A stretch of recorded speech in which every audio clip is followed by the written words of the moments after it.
Good morning, students. Good morning. Good morning. Good morning. So today our topic is fourth chapter अपना presentation of data. पिछले chapter में पढ़ा था जो data है उसको हम कैसे ऑर्गेनाइज करते हैं, यानी ऑर्गेनाइजेशन ऑफ डेटा हमने प्रीवियस चैप्टर में पढ़ा था. Today we just discuss about how we present our datas. First of all we just collect the raw datas. जब हमने डेटास कलेक्ट किए थे तो वो हमारे रॉ फॉर्म में थे. देन वी जस्ट कन्वर्टेड और organise the data in a sequence. फिर हम उन डेटास को एक सीक्वेंस में उनको डेवलप्ड करते हैं, जिसमें हमने देखा कि वो डिस्क्रीट में हो सकते हैं, इंडिविजुअल में हो सकते हैं, वेरिएबल में, या फिर कंटिन्यूअस वेरिएबल में वो हो सकते हैं. आज हम बात करेंगे how we present our organise data. जब हम डेटा को ऑर्गेनाइज कर लेते हैं उसके बाद हम उसे कैसे प्रेजेंट करते हैं. अब प्रेजेंटेशन के बहुत सारे वे हो सकते हैं. The first way of presentation is textual form. When we present our datas in a manner where we just give the descriptive information. जहां हम लार्ज स्केल इंफॉर्मेशन देना चाहते हैं, टेक्सचुअल फॉर्म में देना चाहते हैं, तो वो हमारा डिस्क्रिप्शन हो जाता है या फिर टेक्सचुअल प्रेजेंटेशन हो जाता है. जैसे फॉर एग्जाम्पल आप कहेंगे वहां बहुत भीड़ थी. You just show off your data, your variable in a textual form. बहुत भीड़ थी, how much we don't know, we just present our thing in a textual form. ठीक है. तो जब किसी बात को आप किसी सेंटेंस के थ्रू या डिस्क्रिप्टिव मैनर में बताते हैं, that is textual presentation. Now first of all we just want to clear कि what is presentation. Presentation a way by which we just organise the data in that manner कि anyone can recognise और just explain these data in their objective. यानी आप datas को इस तरह से present करते हैं ताकि वो अंडरस्टैंडेबल हो, उन्हें कोई भी देखकर समझ सके, कोई भी उन डेटा से अपना ऑब्जेक्टिव पूरा कर सके, उन्हें एज अ रिसोर्स यूज कर सके. तो प्रेजेंटेशन इतना अच्छा होना चाहिए कि उसको आपस में आप उस डेटा का इजिली उसको ग्रास्पिंग कर सके. फॉर एग्जाम्पल मान लीजिए आपने बहुत अच्छा खाना बनाया, ठीक है, लेकिन आपका प्रेजेंटेशन अच्छा नहीं है. कई बार ऐसा होता है ना, बहुत अच्छा खाना होता है लेकिन देख के लगता है पता नहीं कैसा होगा खाने में, आपने टेस्ट नहीं किया लेकिन उसका प्रेजेंटेशन अच्छा नहीं था. कई बार ऐसा होता है प्रेजेंटेशन बहुत अच्छा होता है, चीज अच्छी नहीं होती. तो आजकल बहुत बड़ा इंपॉर्टेंस होता है प्रेजेंटेशन का. ठीक है. आप भी जानते हैं आजकल भी स्किल्स में एक सिखाया जाता है आपकी पर्सनैलिटी डेवलपमेंट सिखाया जाता है. जो मैनेजमेंट की क्लासेस लेते हैं उन्हें पता है पर्सनैलिटी डेवलपमेंट, उन्हें एक फीचर सिखाया जाता है. क्या होता है ये, what is presentable, what is personality development, क्या है ये, क्या होता है ये पर्सनैलिटी डेवलपमेंट में क्या आता है. It is a skill. ये एक मैनेजमेंट स्किल होती है which just describe the way to present ourself. इसमें वो तरीका सिखाया जाता है how you present yourself. किसी के सामने अपने आप को आप कैसे प्रेजेंट करते हैं. जैसे हमने पहले भी डिस्कस किया था कि प्रोडक्शन करना कोई बड़ी बात नहीं है. Now the main issue is the sale. Production आपने कर लिया, how to sell your goods and services. वहां किसकी जरूरत पड़ती है, प्रेजेंटेबल बंदों की जरूरत पड़ती है. वहां अपनी सेलिंग को कैसे बढ़ा सकते हो, आपका एडवर्टाइजमेंट कैसे साउंड होगा, आपकी मार्केटिंग कैसे साउंड होगी, ये सबसे इंपॉर्टेंट होता है. तो यानी आज जो है वो चीज क्या है, प्रेजेंटेशन सबसे इंपॉर्टेंट मानी जाती है. तो presentation is the way by which you just present yourself और anything in a good manner. जब आप किसी चीज को बहुत अच्छे तरीके से किसी के सामने प्रेजेंट करते हैं तो उसका इफेक्ट ज्यादा माना जाता है. जैसे हमने कहा कि रॉ डेटा से ज्यादा जो इफेक्टेबल होते हैं दे आर क्लासिफिकेशन. जब हम डेटा को क्लासिफाइड कर देते हैं डिफरेंट कैटेगरीज में तो वो डेटा ज्यादा इफेक्टिव माने जाते हैं. ठीक इसी तरह से ऑर्गेनाइजेशन के बाद भी जब आपने उसे ऑर्गेनाइज कर दिया उसके बाद भी उसका प्रेजेंटेशन वे बहुत साउंड होना चाहिए कि आप उन डेटा को कैसे प्रेजेंट करते हैं. यहां पर देखेंगे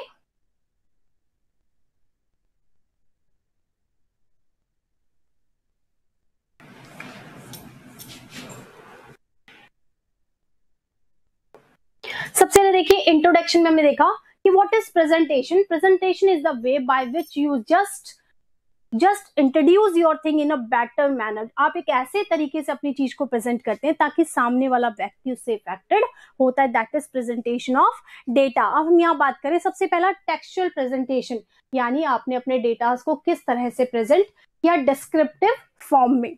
इन textual representation data are describe within the text, यानी किसी सेंटेंस में, किसी फॉर्म में उनको डिस्क्राइब किया जाता है।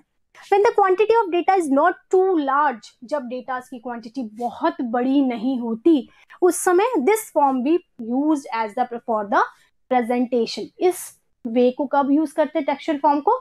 जब डेटा का साइज बहुत बड़ा ना हो, तब हम इस प्रेजेंटेशन मेथड को यूज करते हैं। जैसे इसने एग्जांपल दिया, इन अ बंधन call given 8 September 2005 protesting the hike in price of petrol and diesel.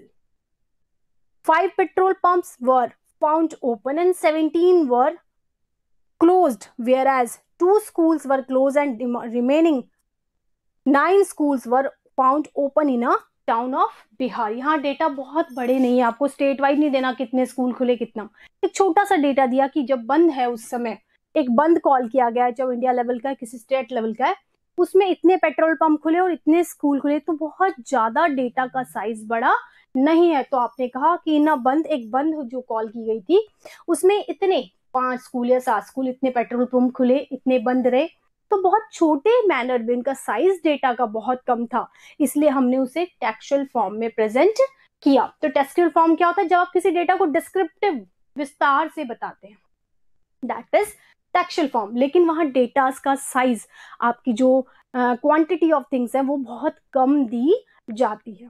ठीक है, समझ में आ गया? Yes ma'am. ओके, एक और एग्जांपल देखिए इसमें। सेकेंड एग्जाम्पल इसने दे रखा है, सेंसस ऑफ इंडिया 2001 के according reported that the Indian population has risen to 102 crore, of which only 49 crore were females against the 53 crore males. इसमें क्या बताया गया कि सेंसस के अकॉर्डिंग जहां हमारी पॉपुलेशन 102 करोड़ हो गई है, उसमें महिलाओं और पुरुषों का रेशो ये है। कोई ज्यादा डेटा नहीं है, आपने मेल फीमेल कैंडिडेट्स बताए। ठीक, इस तरह से 74 crore people reside in our rural areas and 28 crore lived in the town or city areas। फिर हमने कहा उसमें से भी शहरों में रहने वालों की जनसंख्या इतनी है और ग्रामीण इलाकों में रहने वाली की जनसंख्या इतनी है। यानी आपने अपने डेटा को किसी सेंटेंस के थ्रू डिस्क्रिप्टिव मैनर में जब बताया, that is known as textual या प्रेजेंटेशन फॉर्म। क्लियर? ये समझ में आ गया? Yes ma'am. ओके, नेक्स्ट देखिए। सेकंड जो हमारा प्रेजेंटेशन होता है, that is tabular presentation. When data are large in size, जब आपके डेटा बहुत ज्यादा स्प्रेड आउट होते हैं, उस समय हम डेटा को एक टेबल में प्रेजेंट कर देते हैं। जैसे हमने क्रोनोलॉजिकल पढ़ा था ना अपन ने, क्रोनोलॉजिकल जो डिस्ट्रीब्यूशन होता है उसमें टाइम के अकॉर्डिंग डेटा को डिस्ट्रीब्यूट किया जाता है। For example the population structure of India, इसमें 90, 51, 61, 71, 81, 2001, 2021, 11, ठीक है, इस तरह से आपको डेटास पॉपुलेशन के दिखाने हैं। क्योंकि आपके डेटास बहुत लार्ज हैं, so you have to show your data in a tabular form. तब आप अपने डेटा को किस में प्रेजेंट करते हैं? एक टेबल के रूप में प्रेजेंट करते हैं। In a tabular presentation data are present in rows. वहां पर जब हम टेबल्स में प्रेजेंट करते हैं तो आपको रॉ और कॉलम्स का यूज करना पड़ता है। अब यहां देखिए, raw and columns. For example see the table number 4.1। अगर हम इस टेबल को देखें 4.1 में, इसमें देख रहे हैं एक टेबल दी गई है, ठीक है, इसमें ये रॉ है, ठीक है, इसमें कॉलम्स दिए हुए, कॉलम की हेडिंग्स है, ये आपकी हेडिंग हो गई, ये इन कॉलम की सब हेडिंग्स हो गई, ठीक है। तो इस तरह से जो प्रेजेंटेशन है बहुत ही इफेक्टिव होता है। देखने से पता चल रहा है हाँ ये इंडिया की पॉपुलेशन दे रखी है, लिटरेसी रेट में दे रखी है, मेल का कितना लिटरेसी परसेंटेज है, फीमेल का कितना है, अर्बन में कितना है और रूरल एरियाज में कितना है। तो it is the best way, tabular presentation को हम सबसे बेस्ट वे मानते हैं, जो बहुत ही ज्यादा इफेक्टिव मानी जाती है। ठीक है, अब देखिए इसमें किस किस के लिए हम टैबुलर प्रेजेंटेशन का यूज करते हैं। Information of the literacy rate in has 3 rows. इसमें 3 लाइनें हैं, मेल की है, फीमेल की है और टोटल है। यानी ये जो चीजें हैं ये रोज कहलाती हैं, ठीक है, ये आपकी लाइनें हो गई, उसके बाद उसने कहा रोज के बाद कॉलम्स होंगे एंड 3 कॉलम्स, और वहां पर कॉलम दिए गए हैं, क्या है, अर्बन, रूरल एंड टोटल का उसमें कॉलम दिया गया है। अब रो और कॉलम का जो साइज है वो अपने प्रेजेंटेशन के अकॉर्डिंग आप वहां पर तय करेंगे। अगर बहुत ज्यादा डेटा है तो कॉलम का साइज आप बहुत ज्यादा बड़ा नहीं करेंगे, अगर डेटा कम है तो आप कॉलम का साइज वहां पर बड़ा कर सकते हैं। Each cell gives information that relate to attributes of gender, male and female, or total with a number, literacy percentage of rural and urban। यहाँ देखिए जब आप टेबल नंबर 4.1 को देखते हैं तो इसमें रो है, लाइनें हैं और कॉलम्स दिए गए हैं, ठीक है। ये देख रहे हैं, मेल का ये एक लाइन हो गई, फीमेल की एक लाइन हो गई और टोटल की एक लाइन हो गई। फिर इसमें कॉलम्स दिए गए हैं, ये कॉलम्स है, कॉलम्स की अपनी एक हेडिंग होती है और उस टेबल का कोई ना कोई नंबर होता है या उस टेबल का कोई ना कोई हेडिंग वहां पर होती है। जैसे हमने कहा literacy rate of India, population distribution of India, कोई ना कोई, या व्हीट प्रोडक्शन इन इंडिया। तो इस तरह से कोई ना कोई टेबल की हेडिंग वहां पर जरूर होगी। इसी तरह से जो कॉलम्स बने हैं उन कॉलम्स की भी हेडिंग वहां पर पाई जाएगी। ये बात क्लियर हो गई? Yes, ma'am. यहाँ तक कोई दिक्कत? No ma'am. ठीक है, अब हम देखते हैं कि टेबल प्रेजेंटेशन में हम किस तरह से क्लासिफिकेशन का यूज करते हैं। देखिए हम जानते हैं कि टेबुलेशन में जब हम यूज करते हैं तो 4 तरह के डेटा को हम प्रेजेंट कर सकते हैं। There are 4 types of data which are presented by a table. किसी भी टेबल में इन 4 काइंड्स ऑफ डेटा को हम प्रेजेंट कर सकते हैं।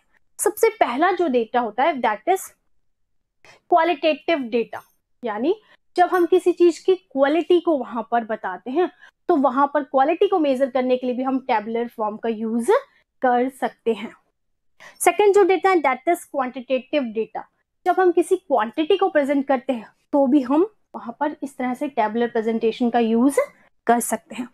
टेम्पोरल डेटा, जहां हम टाइम के अकॉर्डिंग, जिसे हम क्रोनोलॉजिकल क्लासिफिकेशन भी कहते हैं, जब हम टाइम के अकॉर्डिंग डेटा को प्रेजेंट करते हैं, जैसे in 1951 India's population so and so in 1961, ठीक है, तो हमने वहां पर क्या किया, टाइम के अकॉर्डिंग। एंड स्टैपियल, ज्योग्राफिकल एरिया, जैसे बिहार में इतनी पॉपुलेशन, राजस्थान में। तो इस तरह से जब हम डेटा को प्रेजेंट करते हैं तो वहां हम टेबुलर फॉर्म का यूज करते हैं। सबसे पहला हम देखते हैं क्वालिटेटिव क्लासिफिकेशन किसे कहते हैं। When classification is done according to the attributes, कौन कौन से attributes, such as social status, जैसे हमने कहा कि फर्स्ट क्रीमी लेयर कह दिया, मिडिल क्लास कह दिया और लोअर क्लास। ये हमने क्या किया, उनके सोशल या इकोनॉमिक स्ट्रक्चर के अकॉर्डिंग उन्हें डिवाइड किया कि ये फर्स्ट लेयर है, अपर ग्रेड लोग हैं, ये मिडिल क्लास है और ये लो क्लास लोग हैं। तो इस तरह से हमने उनको किसने, इकोनॉमिक स्टेटस के अकॉर्डिंग उन्हें, वहां पर हमने कोई इनकम रेशो नहीं रखा, लेकिन हमने उनको उनके स्टेटस के अकॉर्डिंग, यानी वहां उनकी क्वालिटी के अकॉर्डिंग, क्वांटिटी के नहीं, इकोनॉमिक क्वालिटी के अकॉर्डिंग उन्हें वहां पर डिस्ट्रीब्यूट किया। ठीक इस तरह से फिजिकल स्टेटस के अकॉर्डिंग, हाइट के अकॉर्डिंग, पर्सनैलिटी के according, nationality, either they are Indian, American, Russian, whatever. तो जब हम एट्रीब्यूट्स इस तरह से लेते हैं तो that are known as qualitative attributes. It is called the qualitative classification. जैसा कि हम देख रहे हैं यहाँ पे, classification are on the based on sex and location which are qualitative in nature. अब यहाँ पर अब देखिए क्वालिटेटिव नेचर कैसे हो गया, क्योंकि आपने क्या कहा, लिटरेसी। लिटरेसी कैसा होगा, क्वालिटी को, आइदर दे आर लिटरेट और नॉट। तो लिटरेसी कैसा मैटर हो गया, क्वालिटी को बता रहा है, क्वांटिटी को नहीं बता। That is show of the quality. हाँ, they are just distributing the male and female between the literacy rate, लेकिन फिर भी यहाँ लिटरेसी क्या है, एक क्वालिटी को बताता है कि how much people are literate, how much people are illiterate. ठीक है, तो इस तरह से हमने डिस्ट्रीब्यूशन देखा कि हम सेक्सुअल बिहाफ पर हमने वहां पर लिटरेसी रेट को शो ऑफ करने के लिए टेबुलर प्रेजेंटेशन का यूज किया। तो ये कौन सा मैनर हो गया, that is known as qualitative presentation. Clear? Yes, ma'am. ठीक है, तो अभी हमने 2 प्रेजेंटेशन देखा। सबसे पहला जो प्रेजेंटेशन था वो था टेक्सचुअल फॉर्म में प्रेजेंटेशन, जहां डेटा बहुत कम साइज में होते हैं. So we have to present these data in a sentence और डिस्क्रिप्टिव फॉर्म. सेकेंड हमने देखा टैबुलेशन, जहां हम डेटा को टेबल में प्रेजेंट करते हैं. आइदर दे हैव टू, वो क्वालिटेटिव हो सकते हैं, वो क्वांटिटेटिव हो सकते हैं, वो क्रोनोलॉजिकल टेम्पोरल हो सकते हैं, या स्टैपियर हो सकते हैं. सबसे पहले हमने जब बात की क्वालिटेटिव की बात की, तो हमने कहा जैसे लिटरेसी. लिटरेसी भी क्या है, एक क्वालिटी है ह्यूमन की. इफ यू, अगर आप पढ़े लिखे हैं तो आप लिटरेट हैं. अगर आप में क्वालिटी है, ठीक है, स्किल है आप, तो आप लिटरेट में आए. अगर नहीं है तो इलिटरेट में. So this is the way to present the quality of a human. तो यहाँ हमने बताया कि मेल में कितना है, उसमें भी अर्बन एरियाज में कितना है और रूरल एरियाज में कितना है. ठीक है, ये दो प्रेजेंटेशन समझ में आ गए. ओके, आगे देखिए. सेकेंड जो हमारा प्रेजेंटेशन, अभी हमने क्वालिटेटिव पढ़ा, सेकेंड है क्वांटिटेटिव, जहां हम क्वांटिटी ऑफ डेटा, वहां क्वालिटी नहीं बता रहे किसी ह्यूमन बीइंग की या किसी पर्सन की, हम क्वालिटी को नहीं बता रहे, वहां हम क्वांटिटी को शो ऑफ करना चाहते हैं.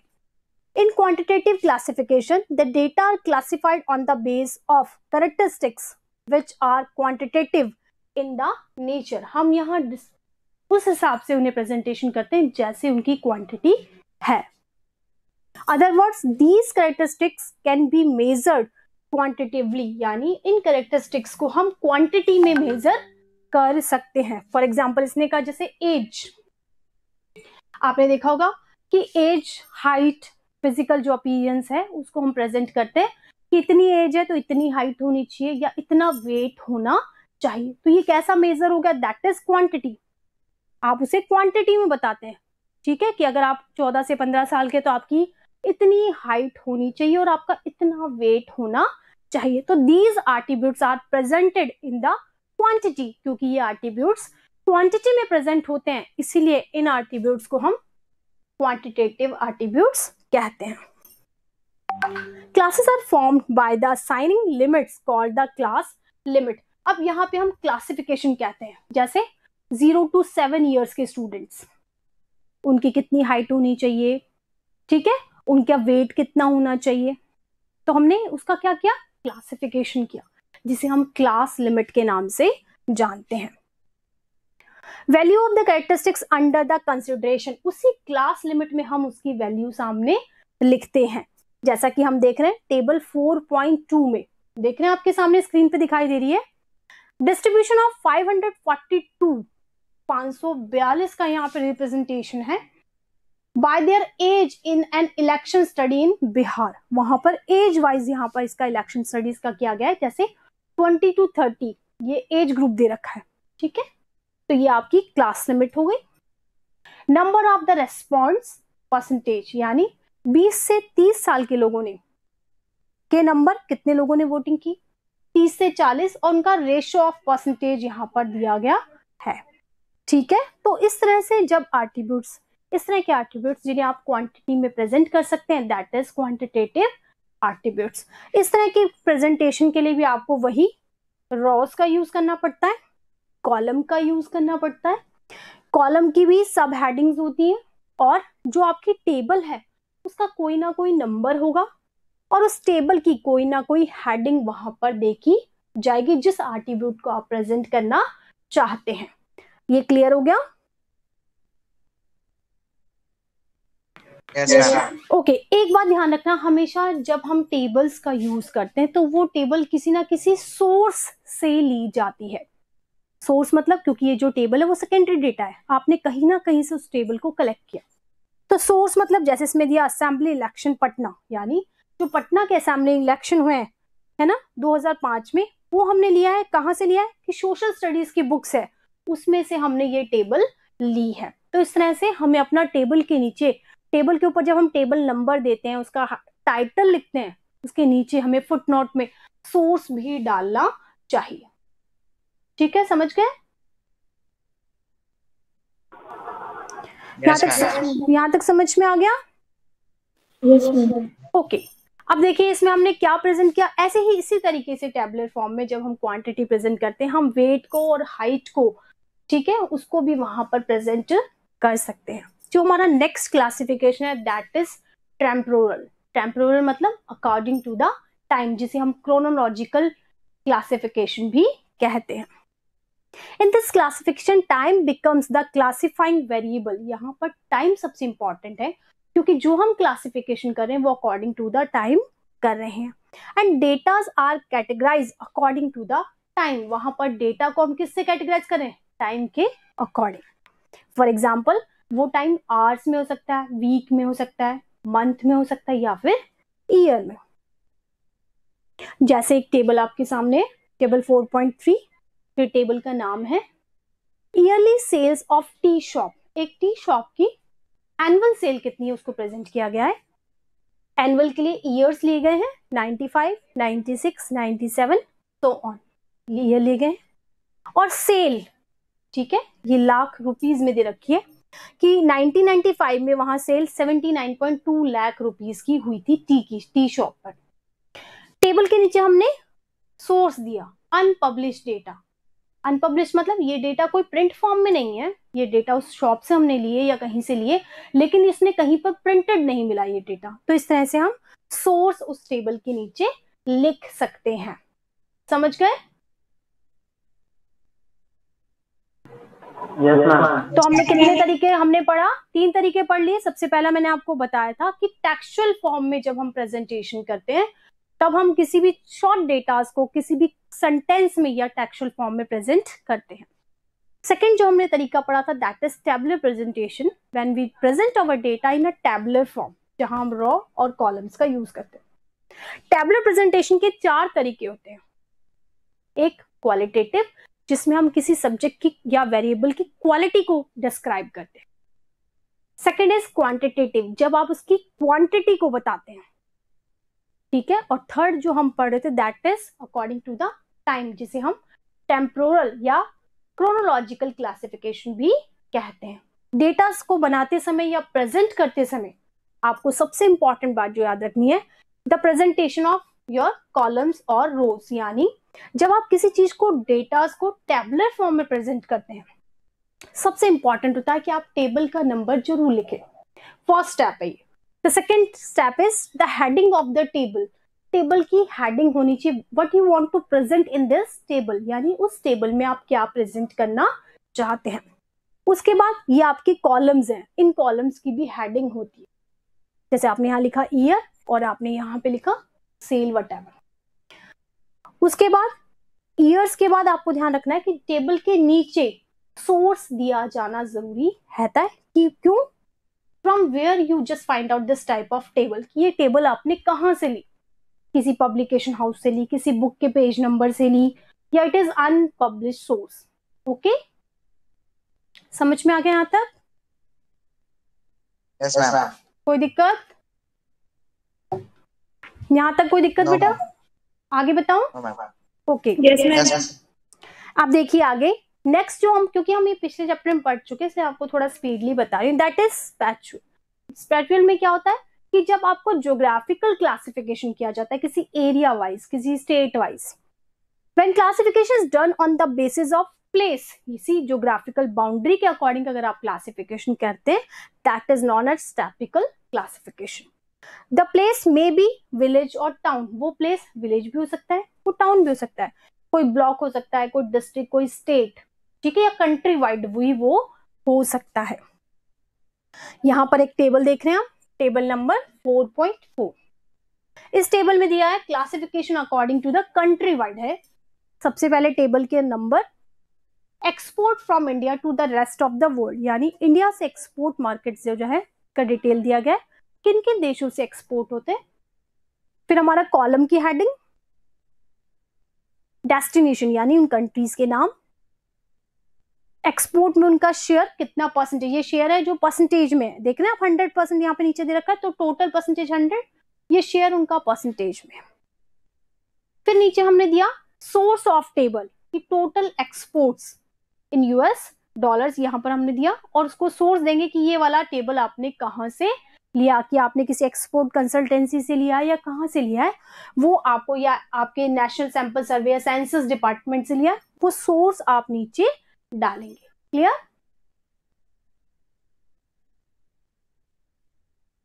यहाँ तक समझ में आ गया? ठीक है, यस मैम। चलो आज इतना ही करेंगे। Okay, have a nice day. Thank you ma'am. Thank you, welcome बेटा, वेलकम। मैम